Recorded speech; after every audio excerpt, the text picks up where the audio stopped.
اب ناظرین اس کے باوجود، ان حقائق کے کھل جانے کے باوجود بھی اگر کوئی بازد رہے کہ نہیں مدینہ صرف اور صرف یثرب ہی ہے جو سعودی عرب میں واقع ہے، تو پھر لا تعداد سوالات پیدا ہوتے ہیں۔ مثلا قرآن میں مجموعی طور پر 14 مقامات پر لفظ مدینہ کا استعمال ہوا، اور ان 14 مقامات کو آپ سکرین پر دیکھ سکتے ہیں۔ ان میں سورہ الاعراف کی آیت نمبر 123، سورہ توبہ کی آیت 110، سورہ توبہ کی آیت 120، سورہ یوسف کی آیت نمبر 30، سورہ الحجر کی آیت نمبر 67، سورہ الکہف کی آیت 19، سورہ الکہف کی آیت 82، سورہ نمل کی آیت نمبر 48، سورہ القصص کی آیت 15، سورہ القصص کی آیت 18، سورہ القصص کی آیت 20، سورہ الاحزاب کی آیت 60 اور سورہ المنافقون کی آیت نمبر 8 شامل ہے۔ ان تمام آیات کو آپ دیکھیں تو ان میں اللہ سبحانہ و تعالی نے لفظ مدینہ کا استعمال کیا ہے۔ ویسے تو ہم ان 14 کے 14 مقامات پر بات کر سکتے ہیں، لیکن اس سے ایک تو موضوع وسیع ہو جائے گا، اور دوسری بات یہ کہ سب مقامات پر بات کرنے کی ضرورت ہی نہیں ہے۔ اس لیے ہم صرف ان چند مقامات پر بات کریں گے جو نہ صرف ہمارے موضوع کا احاطہ کریں بلکہ حق بالکل کھل کر سامنے آ جائے۔ ان پر آپ کو سورہ الاعراف کی آیت نمبر 123 نظر آ رہی ہے۔ اس آیت میں دیکھیں تو اس میں کیا ہے؟ کہا فرعون نے، تم نے اس کی دعوت کو تسلیم کر لیا اس سے پہلے کہ میں تمہیں اس کی اجازت دیتا، میں تمہیں اس کا حکم دیتا؟ نہیں ہے یہ، مگر یہ کیا ہے؟ یہ ایک منصوبہ بندی ہے جو تم نے منصوبہ بندی کی ہے مدینہ میں، مدینہ کے جو اہل ہیں ان کو مدینہ سے نکالنے کے لیے۔ پس جلد ہی تمہیں اپنے اس کیے کا علم ہو جائے گا۔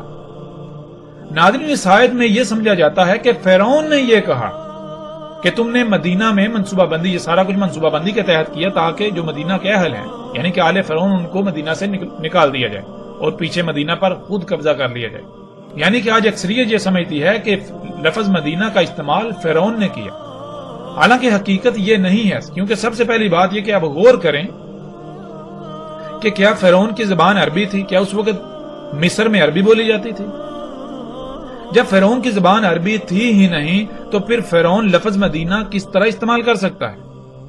ناظرین قرآن ان قوموں کا یا فرعون کا کلام نہیں ہے، قرآن اللہ کا کلام ہے۔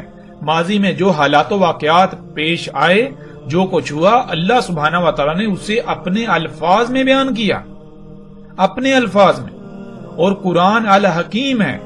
اللہ سبحانہ و تعالیٰ نے جو الفاظ استعمال کیے ان میں انتہائی حکمت ہے، ان میں بہت گہرائی ہے، وہ بہت سارے حقائق کو کھولتے ہیں، ان میں بہت سے حقائق پوشیدہ ہیں۔ اس لیے فرعون نے یہ نہیں کہا مدینہ، بلکہ فرعون نے تو اس وقت یہی کہا کہ تم نے یہاں جہاں فرعون کی حکومت ہے مصر میں، جو کہ اس وقت کریا تھی، مصر کریا تھا، تم نے یہاں مصر سے یہاں جہاں آل فرعون کی حکومت ہے، آل فرعون کو یہاں سے نکالنے کے لیے، نکلوانے کے لیے تم نے یہ ساری منصوبہ بندی کے تحت یہ سب کچھ کیا۔ اپنے وہ سائنسدانوں کو کہہ رہا ہے۔ قرآن اللہ کا کلام ہے۔ آج قرآن میں اللہ سبحانہ تعالیٰ نے وہاں پر لفظ مدینہ استعمال کیا۔ کیوں لفظ مدینہ استعمال کیا یہ بعد کی بات ہے، اس پر آنے والی ایک ساتھ میں تفصیل سے بات کریں گے، لیکن یہاں یہ دیکھنا ہے کہ اس آیت میں لفظ مدینہ آیا تو ناظرین غور کریں یہ کس مدینہ کا ذکر ہے۔ اگر مدینہ سے مراد یہی بستی ہے جو سعودی عرب میں موجود ہے، جس کا نام یثرب ہے، جس کو آج اکثریت مدینہ مدینہ کہتی ہے، تو پھر کیا آل فرعون کی حکومت یہاں تھی؟ موسیٰ علیہ السلام کو یہاں بھیجا گیا؟ کیا اس مدینے کا ذکر ہو رہا ہے؟ پھر اسی طرح جب ہم آگے بڑھیں تو آگے آپ کو مزید آیات ملیں گی۔ سورہ یوسف کی آیت نمبر 30 میں بھی آپ کو لفظ مدینہ ملے گا۔ یوسف علیہ السلام کہاں تھے، کہاں پر ان کو حکومتی عہدہ ملا، یہ سب جانتے ہیں کہ مصر کی بات ہے۔ یوسف علیہ السلام مصر میں گئے، وہ بکتے بکاتے مصر میں پہنچ گئے۔ مصر کے جو اعلی حکومتی عہدیدار ہے اس نے انہیں پالا، اس نے انہیں بڑا کیا۔ تو ناظرین اب غور کریں کہ یہاں بھی جب اللہ سبحانہ نے لفظ مدینہ استعمال کیا، اگر مدینہ سے مراد یہی بستی ہے، یہی شہر ہے، بلد ہے جسے آج آپ مدینہ کہتے ہیں جو سعودی عرب موجود ہے، تو کیا یہ واقعہ یا یوسف علیہ السلام اس مدینہ میں آئے؟ کیا یہ واقعہ اس مدینہ کا ہے؟ اسی طرح آپ سورہ الکہف میں دیکھتے ہیں کہ اصحاب کہف کا واقعہ، اس واقعے میں بھی جب آپ دیکھیں تو اس میں بھی لفظ مدینہ کا استعمال ہوا. تو ناظرین غور کریں پھر وہی سوال کہ کیا اصحاب کہف اس مدینے میں تھے جسے آج آپ مدینہ کہتے ہیں، یا پھر اللہ سبحانہ تعالیٰ کس بستی کو، کس خطے کو مدینہ کہہ رہے ہیں؟ یعنی کہ اس وقت اسے مدینہ نہیں کہا جاتا تھا، یا فرعون کے وقت بھی مصر کو مدینہ نہیں کہا جاتا تھا، مصر ہی کہا جاتا تھا. اب اللہ تعالیٰ اسے یا تو قریہ کہیں گے یا پھر مدینہ کہیں گے.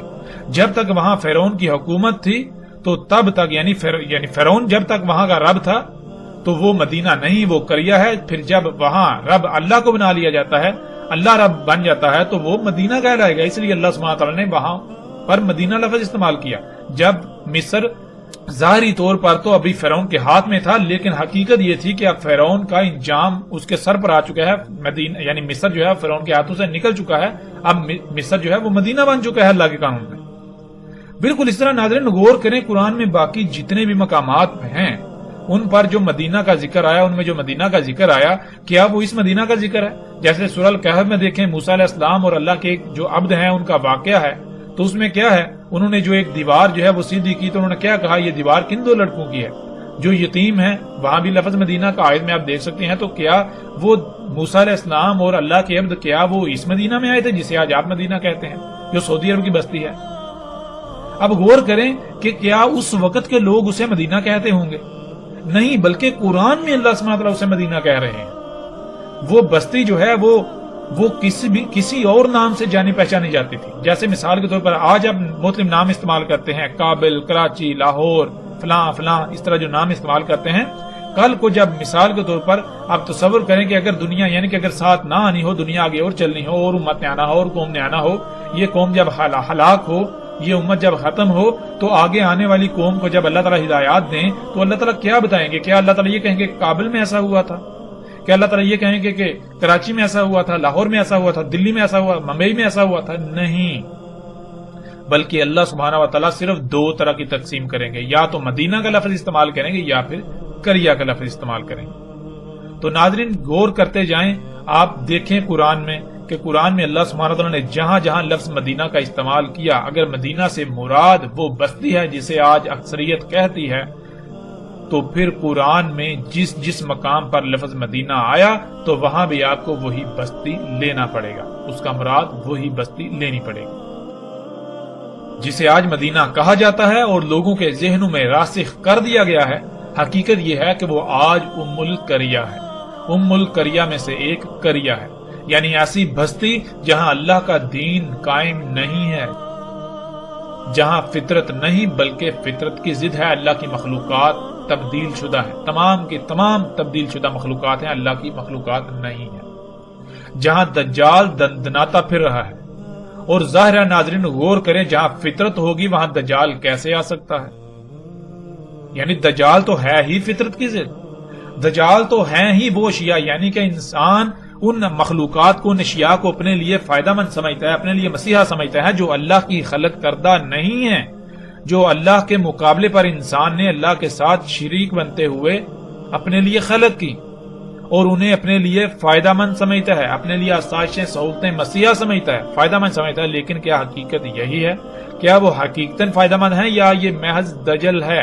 یہ تمام کی تمام اشیاء، یہ تمام کی تمام مخلوقات دجال ہیں، دجال ہے. ظاہر ہے جو خطہ، جو بستی، جو علاقہ فطرت پر ہوگا تو وہاں دجال کیسے آ سکتا ہے؟ جب ہے ہی فطرت تو فطرت تو دجل نہیں ہے. فطرت تو جو ظاہر نظر آتی ہے اس کا دوسرا پہلو بھی ویسا ہے، یعنی کہ فطرت جو ہے وہ اس کے دونوں پہلو پرفیکٹ ہیں. اللہ سبحانہ وتعالیٰ نے اسے مکمل خلق کیا، بغیر کسی خامی کے، بغیر کسی سائیڈ افیکٹ کے، بغیر کسی کجی کوتاہی کے. وہ مکمل، وہ پرفیکٹ ہے، وہ دجل نہیں ہے، وہ دجال نہیں ہے. اور جہاں فطرت نہیں ہوگی دجال وہیں ہوگا. پھر روایات میں ہم جب دیکھیں تو ہمیں بہت ساری ایسی چیزیں ملیں گی، ایسی باتیں ملیں گی کہ جن میں ایسے ایسے الفاظ بھی آئی. مثال کے طور پر روایات میں یہاں تک آیا دجال ظاہر ہوگا پوری زمین پر سوائے مکہ اور مدینہ کے، یعنی کہ مکہ اور مدینہ میں دجال داخل نہیں ہوگا، وہاں ظاہر نہیں ہوگا، وہاں موجود نہیں ہوگا، باقی پوری زمین پر دجال ظاہر ہوگا. ظاہر ہونا کسے کہتے ہیں؟ وہ شے جو بالکل کھلم کھلا نظر آ رہی ہے، سامنے موجود ہے۔ پوری زمین پر دجال موجود ہوگا، نظر آ رہا ہوگا، لیکن پہچانے گا اسے مومن ہی صرف۔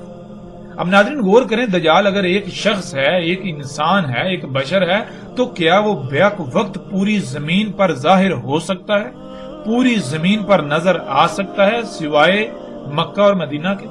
بہرحال مکہ کیا ہے اس کے اوپر بھی اگلی ایک ساتھ میں آئندہ بات ہوگی، جیسے ہی ہمارا مدینہ کا موضوع مکمل ہوگا تو ہم پھر مکہ کے اوپر بھی بات کریں گے۔ تو ناظرین واپس آتے ہیں اپنے موضوع کی طرف کہ دجال جو ہے مدینہ میں داخل نہیں ہوگا، اور آج لوگوں کے ذہنوں میں یہ راسخ کر دیا گیا کہ مدینہ سے مراد وہ بستی، وہ شہر ہے جو سعودی عرب میں موجود ہے، جس کا نام یثرب ہے۔ لیکن حقیقت کیا ہے؟ حقیقت یہ نہیں ہے۔